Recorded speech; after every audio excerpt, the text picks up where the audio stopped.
deh ya.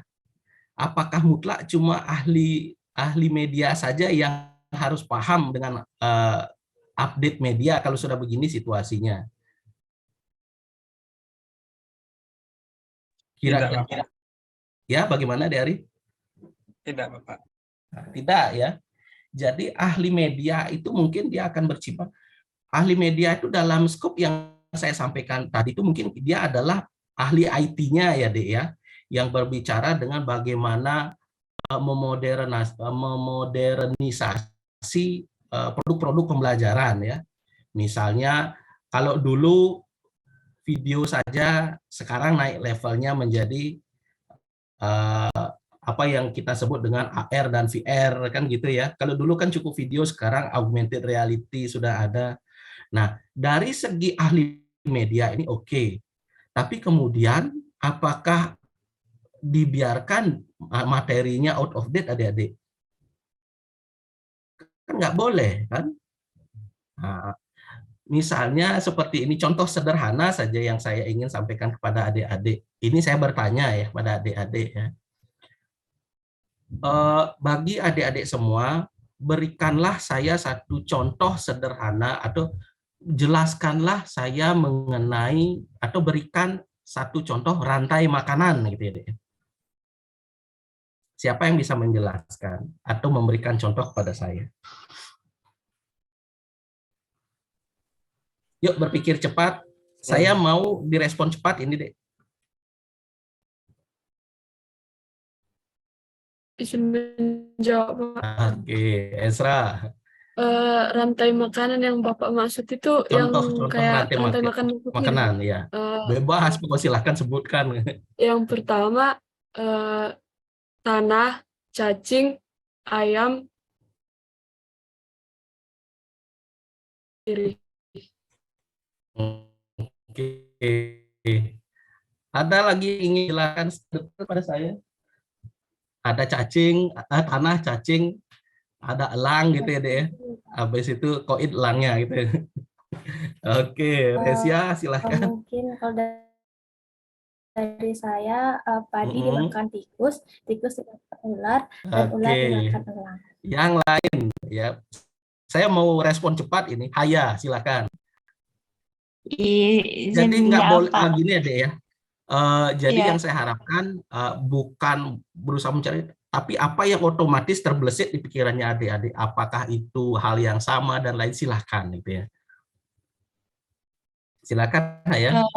Rantai makanan pertama produsen itu kan padi, terus produsen itu dimakan sama konsumen primer, sekunder, terus final itu paling atas elang, terus elang dimakan sama jamur. Elang dimakan bakteri. jamur. Ini inovasinya luar biasa sekali. Oke. Terus saya mau cepat ini lagi. Alit Kusuma Karang, silakan.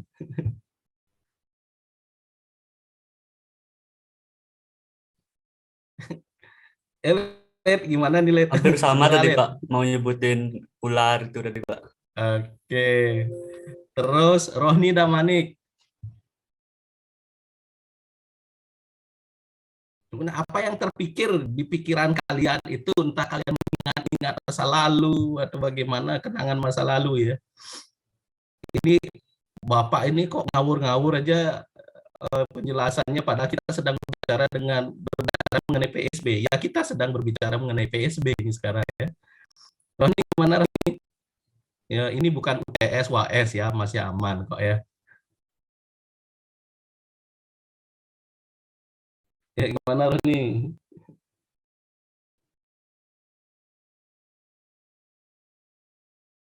Halo Roni. Dengeran suaranya ya. Oke, lewat ya. Habis itu Eva.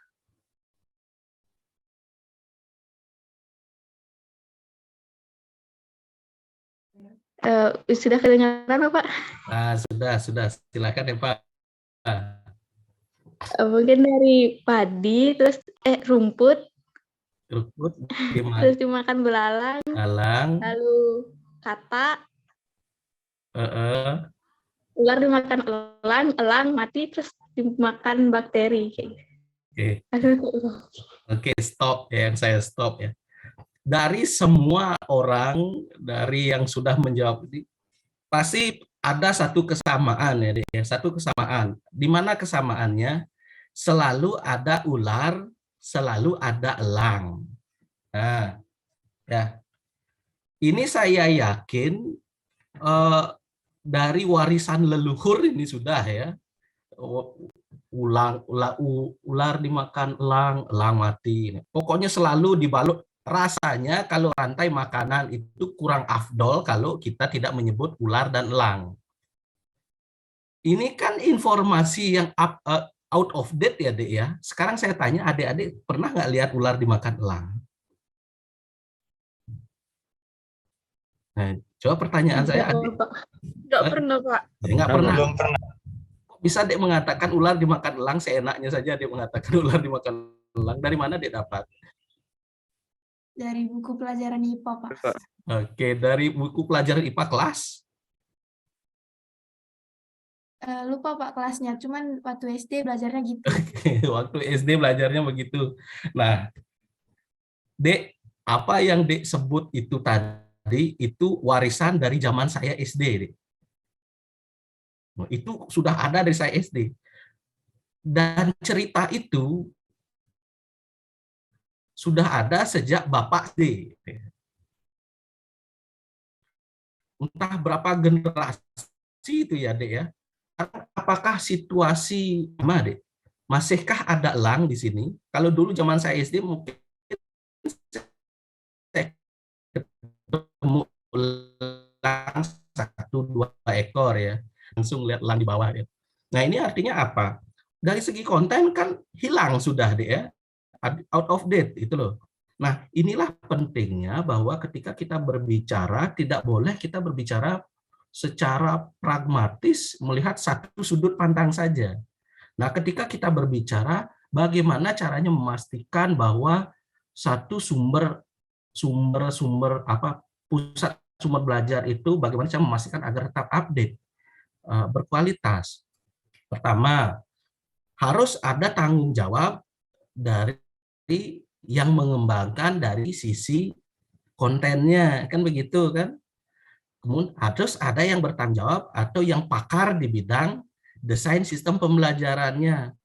Nah, harus ada yang pakar di bidang media dan cara penyajiannya. Nah, itu orang IT. Nah, yang disampaikan oleh Ari itu mungkin yang menjawab pertanyaan Ari itu yang bertanggung jawab itu adalah seorang ahli media ya. Namun sebenarnya semua unsur harus punya tanggung jawab ya terkait dengan bagaimana kita memastikan agar satu sumber belajar itu tetap up to date gitu, ya.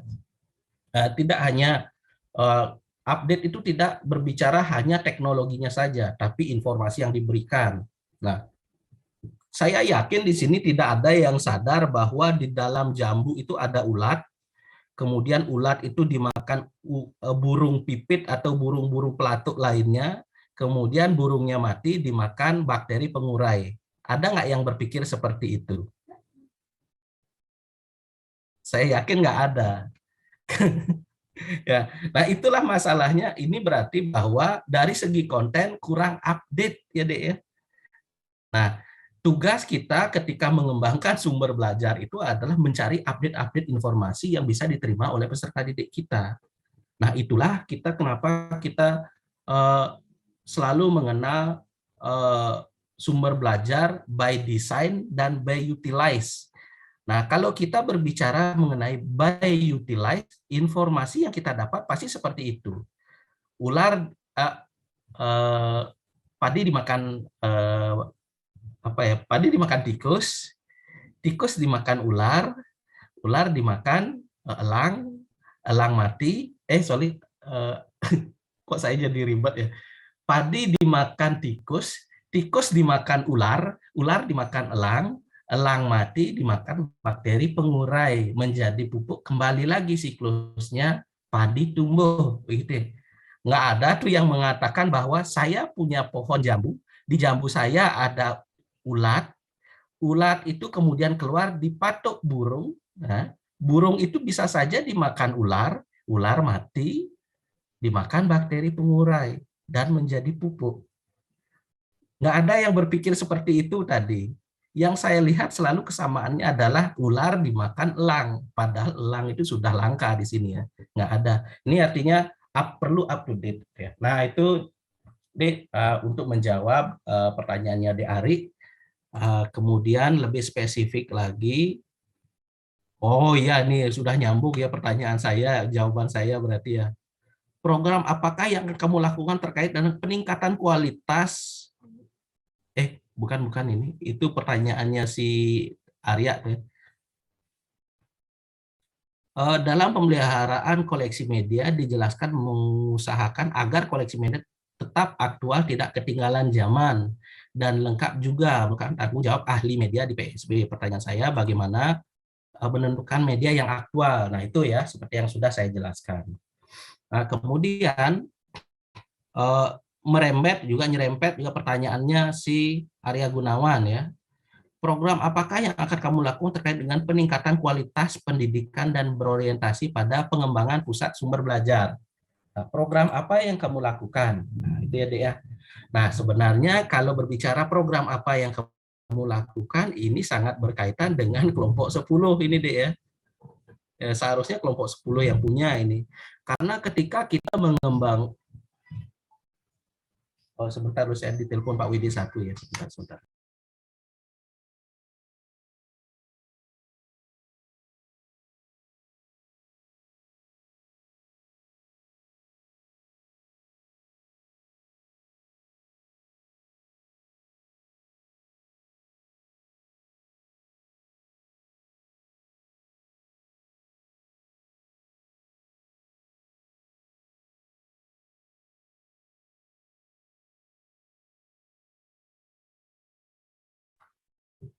Oke, sampai di mana tadi saya ya? Berbicara mana? Oh ya, bagaimana memastikan programnya ya. Nah kalau Adik lihat kembali lagi di gininya itu nanti ada kegiatan monitoring, evaluasi, dan supervisi ya. Nah untuk memastikan apakah ini pusat sumber belajar itu secara sistemik itu masih dalam keadaan baik atau tidak. Nah, ketika kita berbicara keadaan pusat sumber belajar itu, pertama yang dilihat itu secara organisatoris, organisasinya sehat apa tidak. Nah, dalam artian bahwa manajernya masih waras atau tidak, atau jangan sakit-sakitan, itu ya. Kemudian tim per divisinya, bendaharanya sehat apa tidak, atau jangan-jangan nanti bendaharanya sehat tapi uangnya dipakai jajanan, gitu kan, penting kan? Ini pentingnya monitoring dan supervisi, ya, ya. Nah, monitoring adalah melihat, mengecek, sedangkan supervisi ada pengawasan rutin, ya. Kalau Dek mencari itu definisinya, monitoring, evaluasi, dan supervisi itu adalah satu rangkaian yang masing-masing saling terkait ya. Kalau monitoring kan memeriksa, melakukan evaluasi adalah memberikan penilaian final terkait dengan hasil monitoring dan supervisinya. Sedangkan kalau supervisi adalah pengawasan yang dilakukan oleh badan eksternal. Jadi badan yang punya regulasi pengawasan terhadap pusat sumber belajar. Nah, gitu ya. Kemudian setelah dilakukan monitoring dan evaluasi, baru kita bisa mengatakan dari segi organisatoris, pusat sumber belajar A masih dinyatakan sehat dan layak untuk dilaksanakan. Kemudian dari segi keuangan masih sehat dan tidak punya tunggakan-tunggakan keuangan, kan begitu. Karena uang itu kan penting untuk kelancaran operasional dari sebuah pusat sumber belajar dan apapun itu ya. Kemudian yang ketiga dari kontennya. Nah, biasanya kan dari sini ya. Dari kontennya masih konten 1945 nggak di apa sudah konten update 2021 2022 ini kontennya. Nah, kalau kontennya misalnya konten IPA berbicara mengenai rantai makanan itu misalnya, kalau nyebutnya masih ular dimakan elang ya kayak gitu kan. Ini kan perlu diupdate berarti kan. Nah, itulah pentingnya saat kita berbicara mengenai monitoring, evaluasi dan supervisi ini. Nah, mungkin nanti saya akan memberikan tugas ringan ya kepada adik-adik ya. Bagaimana sih definisi monitoring, evaluasi dan supervisi tersebut? Nanti saya akan berikan rambu-rambunya. Nah, jadi begitu ya. Sehingga di akhir monitoring baru kita bisa menyimpulkan bahwa pusat sumber belajar ini masalahnya apa. Ya, bisa jadi tetap bisa berjalan, hanya saja perlu update konten ya. Update sumber belajarnya yang perlu diperbaharui bisa jadi. Atau jangan-jangan bisa jadi perlu update dari segi penyajian informasinya. Kontennya sudah update, namun masih yang seharusnya sudah zamannya AR, VR, kita masih berkecimpung dengan PPT yang gitu aja ya. Nah, itu kan perlu dikembangkan. Dan itu bisa dilakukan pada saat dilakukan monitoring, evaluasi, dan supervisi. Karena kita tidak mungkin secara skala besar melakukan update sedikit demi sedikit. Itu akan pemborosan biaya. Nah, makanya itu penting sekali mengenal monitoring, evaluasi, dan supervisi. Nah, sampai di sana dulu deh ya, step by step. Jadi bagaimana alur berpikir mengenai pengembangan pusat sumber belajar, kemudian menentukan bagaimana kelayakan dari pusat sumber belajar tersebut. Nah, kemudian kan sekarang ceritanya zaman sudah bergeser ini, Dek. Nah, zaman sudah bergeser. Kalau Dek cek ya, di pusat-pusat sumber belajar seperti perpustakaan mulai sedikit berkurang penggunanya ya.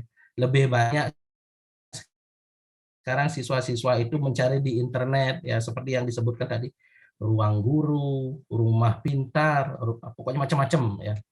Nah, ini kan berarti kan sudah ada peralihan mencari referensi dari yang sifatnya fisik ke digital. Nah, ini kan penting sekali, kita harus peka seperti ini ya.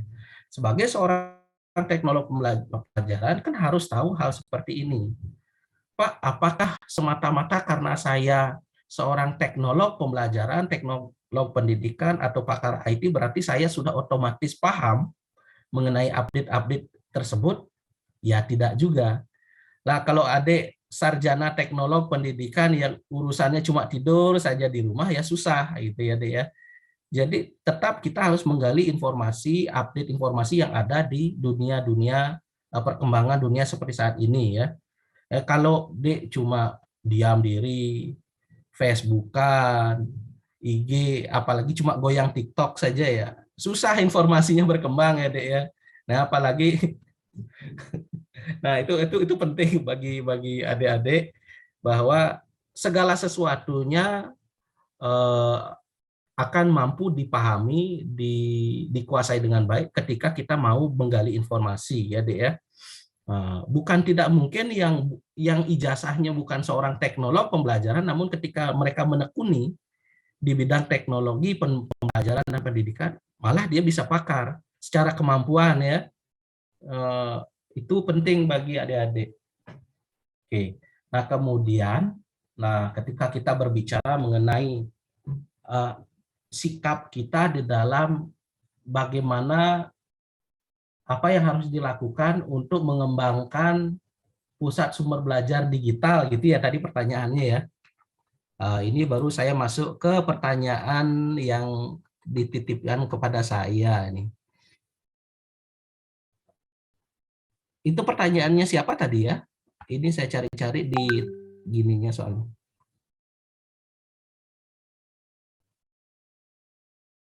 Oh, Merta Yudi.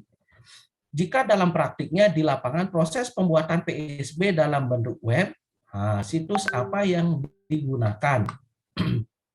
Nah, kalau tadi yang disampaikan oleh Ari mungkin dan teman-teman yang lain, itu kan kita memanfaatkan pusat sumber belajar ya, Dek ya. Jadi ruang guru itu adalah bentuk pusat sumber belajar yang tinggal diutilize, tinggal dimanfaatkan saja, kan begitu, karena sudah ada. Nah, kita sebagai seorang teknolog pembelajaran kan harus paham, harus tahu bahwa di dalam pemanfaatan pusat sumber belajar, di dalam pemanfaatan sumber belajarnya, dan lain sebagainya, ada sesuatu yang selalu dikenal dengan by utilize, by design, kan begitu deh. Nah, sekarang jika kemudian di dalam sekolah itu tidak ternyata ada internet, bisakah kita menggunakan pusat sumber belajar yang kita sebut dengan ruang guru, rumah belajar, rumah pintar, itu kira-kira bisa nggak? Nggak bisa, Pak. Oh, otomatis nggak bisa ya. Apa yang harus kita lakukan? Kita yang harus merancang, ya kita yang mendesain, lah, gitu ya. Nah, sehingga makanya Dek, kalau Dek kuliah ini kan kita dapat mata kuliah mengenai web ya. Nah, minimal Dek itu nanti ketika bisa membuat web. Nah, web itu kan ada web statis, ada web dinamis, ada web yang online bisa di-online-kan, ada yang di-offline-kan. Nah, ketika kita sudah tahu bahwa satu sekolah tidak punya jaringan internet, maka yang bisa kita lakukan adalah bagaimana caranya kita membuat sebuah sistem pusat sumber belajar digital yang sifatnya offline, ya, internal sekolah saja. Nah, kan ini berkaitan dengan penguasaan keterampilan jaringan komputer di sini ya, Dek. Nah, itu penting. Kenapa kemudian seorang teknolog pembelajaran di kurikulum teknologi pendidikan ada jaringan komputer, ada pemrograman, ada logika pemrograman, ada pemrograman web, dan lain sebagainya ya. Ini dasarnya seperti ini, agar adik-adik punya gagasan atau wawasan umum di dalam mengembangkan atau minimal mengelola pusat sumber belajar di satu tempat dengan kondisi khusus ya. Contohnya seperti ini, di sekolah-sekolah sudah tahu sekolahnya offline dan tidak bisa gini. Yang penting intinya di setiap sekolah itu kan sudah pasti ada komputer kan. Saya rasa jarang kalau sekolah tidak punya komputer sekarang ya. Ya, 2, 3, 4 pasti ada komputernya gitu ya di sekolah-sekolah. Akan sangat mustahil kalau satu sekolah itu sekarang tidak ada komputernya, adik-adik ya.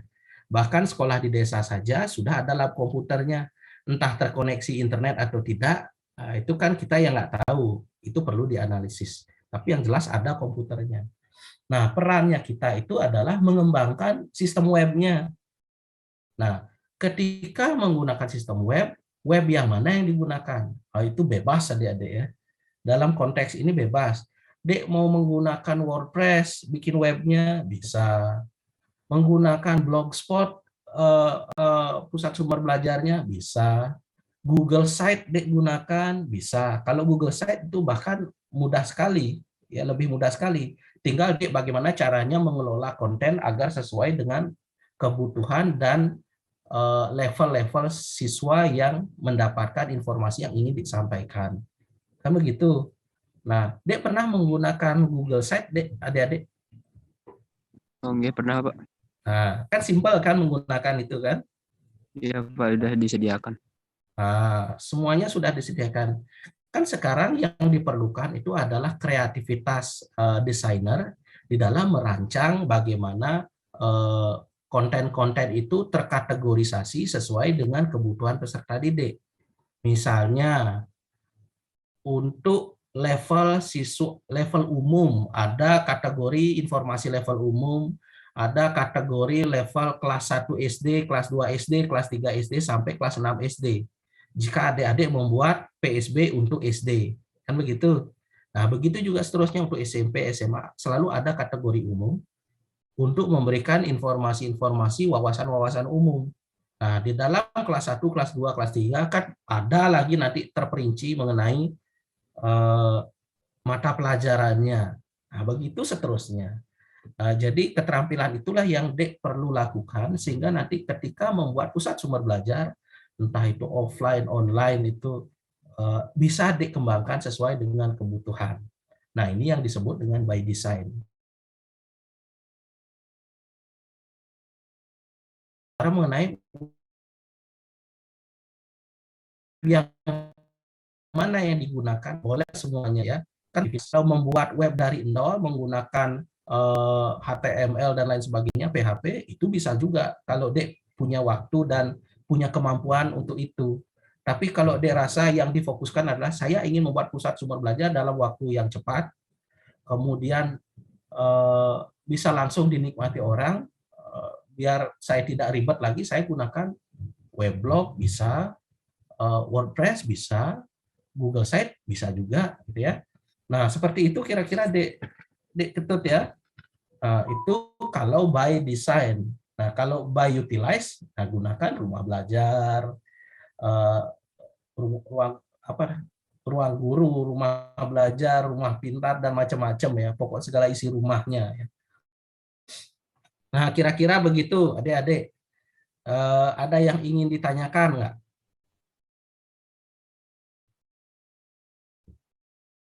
Dari saya pas, Pak. Oke, sudah pas ya semua ya. Yang lain, bagaimana? Sudah pas juga? Udah pas, Pak. Udah pas, Bapak. Oke, nah jadi sudah pas ya semuanya adik-adik ya. Nah kemudian informasi terakhir yang perlu saya sampaikan kepada adik-adik, minggu depan kan seharusnya kita sudah UTS ya adik-adik ya. Nanti saya akan mencoba berdiskusi dengan Bu Desa, apakah ini akan tetap berkaitan dengan produk yang akan dikembangkan dengan mengakomodasi wawasan-wawasan yang sudah adik buat, artinya yang sudah adik presentasikan. Kan di awal sudah ada berbagai materi ya, bagaimana itu konsep sumber belajar, kemudian jenis-jenis sumber belajar, kemudian perpustakaan dan laboratorium, caranya menyusun program. Nah, bisa jadi, yang saya katakan ini bisa jadi nanti adik-adik akan diarahkan untuk membuat rancangan, sehingga ketika berbicara membuat rancangan, ini kan Dek terus melakukan analisis ya. Melakukan analisis apakah seperti itu nanti atau berupa wawasan umum dulu mengenai apa yang akan dikembangkan. Atau apakah nanti tes. Ada 3 opsi sebenarnya nanti ya yang akan coba kami terapkan sehingga adik-adik ini tujuannya adalah adik-adik tahu bagaimana cara merancang dulu, menganalisis, merancang hingga membuat. Jadi kan pemahaman untuk itu sebenarnya yang kami harapkan pada adik-adik sehingga adik-adik juga punya karya nyata pusat sumber belajar yang pernah saya buat seperti ini. Kemudian bagaimana caranya mengumpulkan materi, dari mana saya dapat, apakah nanti berkoordinasi dengan orang-orang lain, atau yang misalnya membuat pusat sumber belajar di PAUD gitu ya, dia otomatis dia kan harus berkoordinasi dengan orang PAUD untuk mengumpulkan resource atau media-media pembelajaran dari PAUD.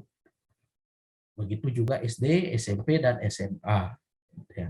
Nah, itu jadi kerja untuk membuat pusat sumber belajar itu tidak Dik saja yang berpikir untuk mempersiapkan banyak hal, tapi bagaimana adik bisa berkoordinasi untuk kepentingan penyediaan sumber, penyediaan wadahnya atau webnya, kemudian dan kontennya. Karena konten kan otomatis harus dengan yang membidangi gitu ya Dek ya. Ya entah dengan mahasiswa PGSD, PG PAUD, kemudian mahasiswa matematika, fisika, dan lain sebagainya. Nah, itu rancangan kami secara garis besar. Nanti akan coba kami tuliskan dulu, sehingga nanti dia punya informasi yang tidak abstrak lagi gitu ya. Ini kan saya berbicara masih abstrak adik-adik. Nanti saya akan buat apa itu kan masih abstrak. Nanti akan dibuatkan secara tertulis, sehingga adik punya gambaran umum.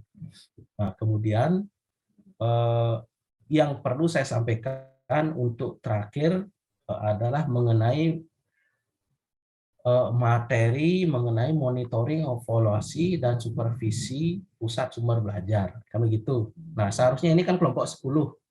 Nah, agar adik-adik mendapatkan informasi secara konkret, mungkin saya akan memberikan tugas kepada adik mengenai apa itu monitoring, definisi monitoring, evaluasi itu definisinya apa, supervisi itu apa, kemudian siapa yang terlibat, apa cakupan-cakupannya, kemudian instrumen yang digunakan itu seperti apa. Nah, itu kan penting untuk dikuasai. Nah, kalau berbicara secara umum, saya bisa saja menyampaikan bahwa monitoring itu seperti yang saya sebutkan tadi. Kemudian, unsur-unsur apa saja yang terlibat di dalam monitoring, evaluasi, dan supervisi. Pertama, ketika kita berbicara monitoring, kita berbicara dari sudut pandang pihak yang memonitoring. Siapa yang memonitoring pusat sumber belajar? Pertama, jelas adalah pimpinan divisi, ya, pimpinan tim, ya, manajernya dalam hal ini. Kemudian ada pihak eksternal, pengawas eksternal yang selalu memantau mengenai pusat-pusat sumber belajar yang ada di mungkin di instansi-instansi. Nah, itu berkaitan dengan pihak-pihaknya. Kemudian instrumen apa yang digunakan? Nah, ini instrumennya kan harus dicari informasi mengenai seperti apa bentuk instrumennya, cakupan instrumennya seperti apa. Ini kan perlu penting dia harus tahu, dan inilah tugasnya dia untuk menggali hal seperti itu. Kemudian selain instrumen, sasarannya siapa, kan begitu. Nah, itu yang perlu harus dikuasai sebenarnya lewat presentasi kelompok 10 ini. Nah, karena belum ada, Dek, kalau nggak salah kan sudah di web, sudah diberikan, di LMS sudah ditautkan mengenai pusat sumber belajar, ya, buku pusat sumber belajar, ya, kalau nggak salah, ya. Nah, silakan baca-baca itu, kemudian Dek silakan kembangkan. Nanti saya akan buat di tersebut, sehingga ada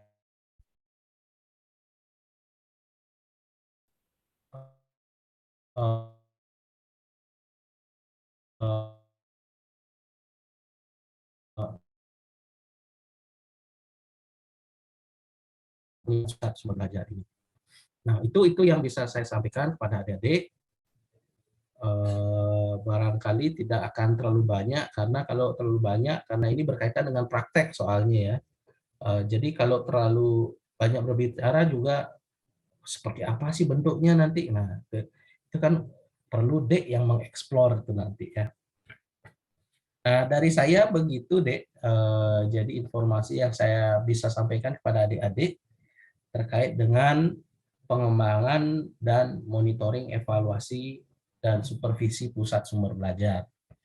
Nah, jika memang tidak ada yang ingin ditanyakan lagi, nah silakan adik-adik bisa menutup kegiatan pada hari ini.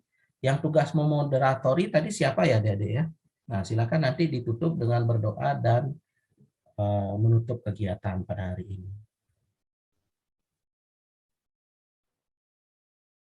Baik, terima kasih atas waktunya. Jadi untuk presentasi dari kelompok 9 sudah selesai. Untuk mengakhiri presentasi ini, alangkah baiknya kita mengakhiri dengan doa. Berdoa menurut agama dan keyakinan masing-masing. Dimulai. Berdoa selesai. Baik, saya tutup presentasi kali ini dengan mengaturkan para Masanti. Om Santi Santi Santi Santi Om. Wassalamualaikum warahmatullahi wabarakatuh. Salam harmoni. Baik, saya kembalikan ke Bapak dosen pengampu. Oke, terima kasih Dek Delia, ya. Nah, adik-adik, demikian tadi pertemuan kita pada hari ini. Sekali lagi, untuk menutup kegiatan perkuliahan pada hari ini, saya tutup dengan mengaturkan para Masanti. Om Santi Santi Santi Om. Selamat sore, selamat beraktivitas adik-adik, ya. Selamat sore, terima kasih banyak.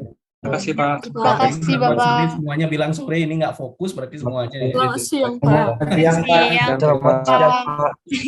Oke, silakan. Ini selamat beristirahat, ya.